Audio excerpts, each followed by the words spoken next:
My wife texted me, "I want a divorce." All communication through my lawyer. I stared at the message like it was in another language. No fight, no warning, just a cold line of text that ended our 10 years together. I replied, "Understood." That one word carried all the pain, disbelief, and anger I refused to show her. But what she didn't know was, I'd seen it coming. I didn't beg. I didn't call. I didn't even cry.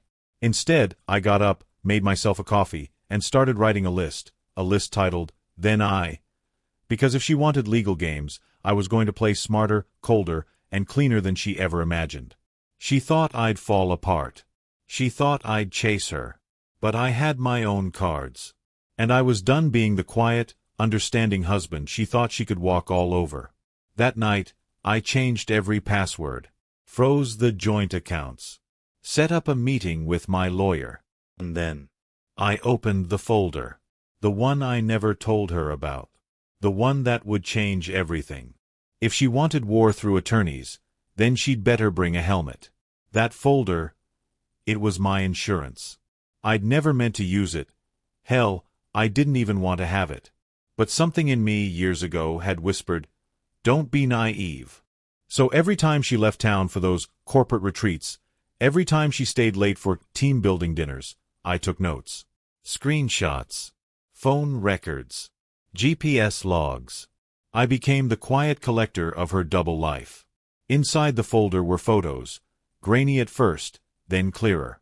Her with someone from work, her boss, hotel lobbies, bar tabs, late-night Uber receipts.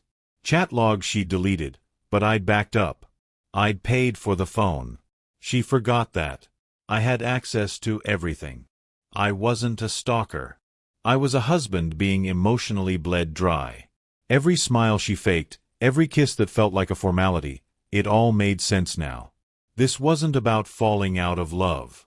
This was about planning her escape while draining me. So when I read all communication through my lawyer, I smiled.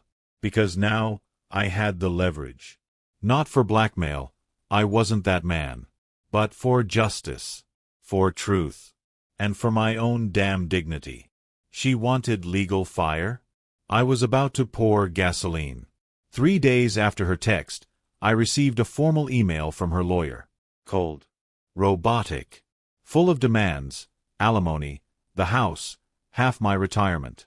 The audacity was almost laughable. She expected to waltz away with everything, pretending she'd been the perfect wife. I didn't respond immediately. Instead, I gathered the folder, the one titled, "For When She Burns It All Down." I compiled it into a clean, bulletproof PDF. Dates, locations, expense logs, text screenshots. Even that blurry selfie she once drunkenly sent him, captioned, "Shoo, my husband's at home."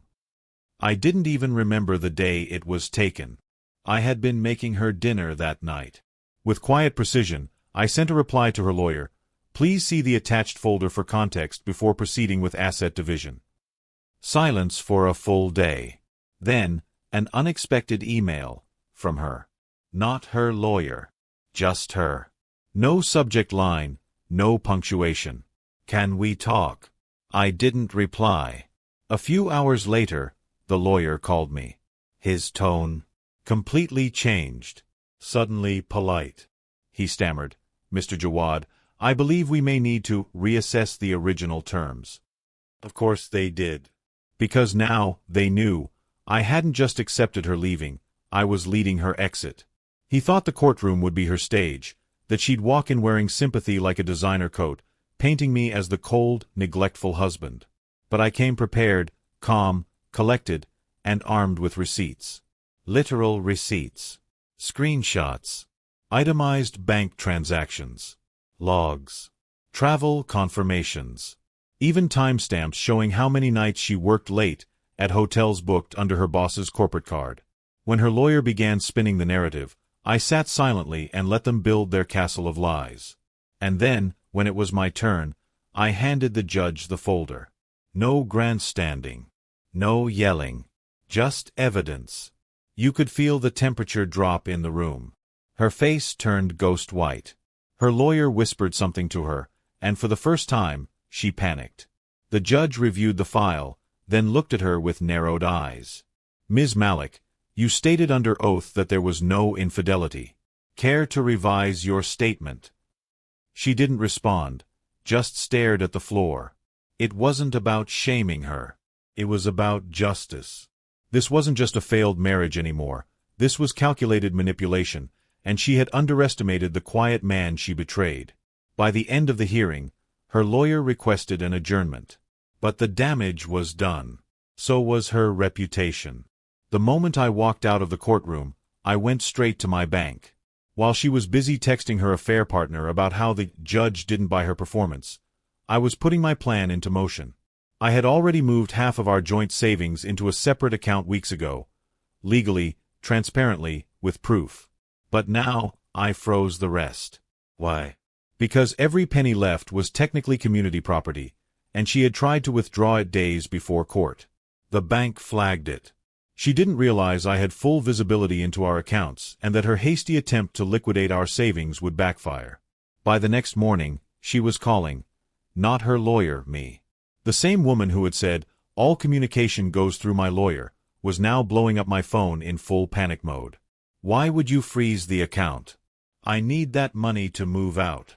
I replied with a single sentence. "That's what your lawyer is for." She tried guilt, then threats, then played the victim. But I stayed silent. It wasn't just about revenge anymore, it was about taking control.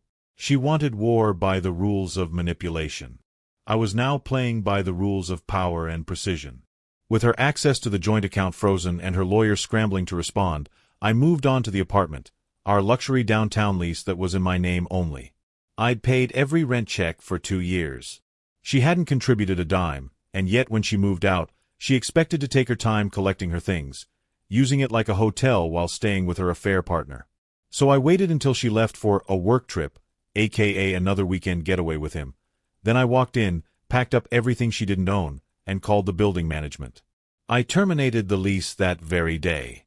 I even had a clause in the lease that allowed me to do it solo, as the only leaseholder. She came back on a Sunday night to find the unit locked, her access key deactivated, and a polite notice from the front desk. "Your belongings have been packed and stored for 7 days per lease terms. Contact your landlord." She didn't call me. She called her new man. He showed up, furious, demanding I let her back in.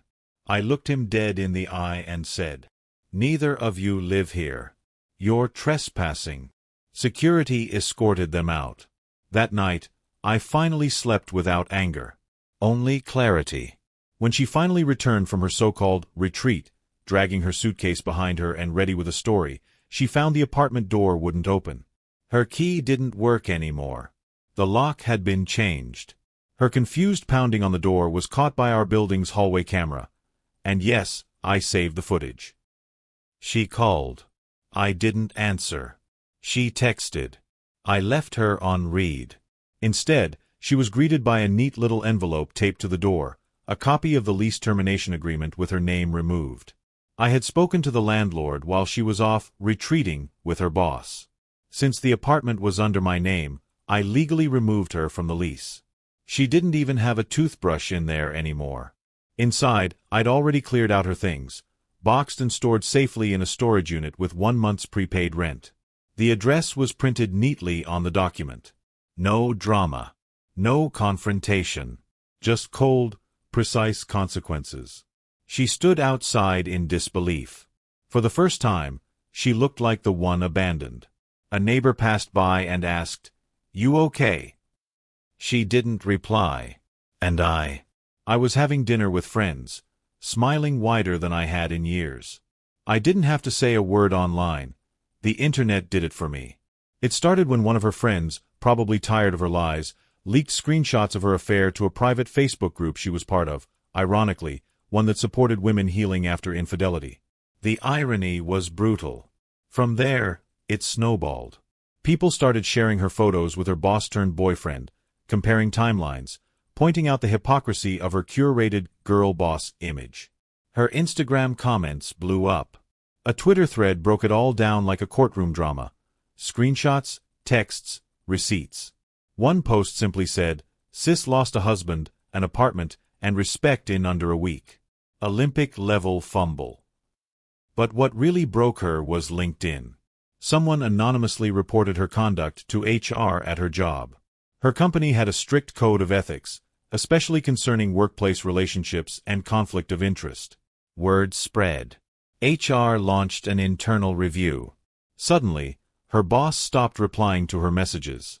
Her team started getting reassigned.